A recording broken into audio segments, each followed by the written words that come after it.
The East African Community regional integration is more of rhetoric and not practical, says Angelina Ngalula, the chairperson, East African Business Council. Ms. Ngalula, who is in the country on EAC business matters, says the region needs a grand plan in order to achieve its intended goals. The ticket to travel from Tanzania to Uganda is costing me $1,700 USD. You are going to Peking? I'm going to China with the same amount, even less. Which makes return it ticket to do business there in Europe instead of coming here. How do we expect it? That's why we are still at 15% intra-region trade. Her concerns are reinforced by the Executive Director, EABC, John Bosco Kalisa. We want to grow our intra-regional trade to 40%. That was our commitment. But for almost 3 years, I'm turning 3 years with EABC, we are still at 15% because of these challenges.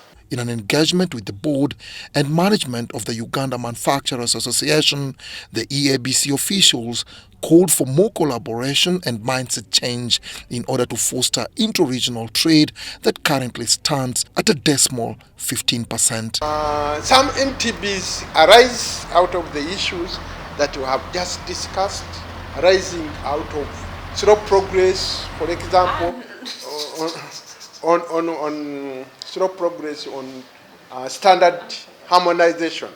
That could cause serious NTBs, because if one region recognizes this standard and another one does not recognize it, that's a serious NTBs. But I am happy that there is a lot of progress on standards harmonization, and going forward, we should be. And we have a factor that is pushing us to resolve our issues here, is the Africa Free Continental area.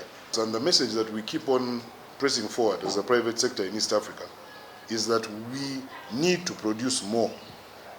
If any country in East Africa does not have enough money within its borders, one of the reasons is that we keep sending that money elsewhere. That's why we are talking about insufficient amounts of trade within East Africa, because that increased business amongst ourselves would increase our own productivity. The East African community is built on a principle of people-centeredness and private sector leadership of the integration agenda.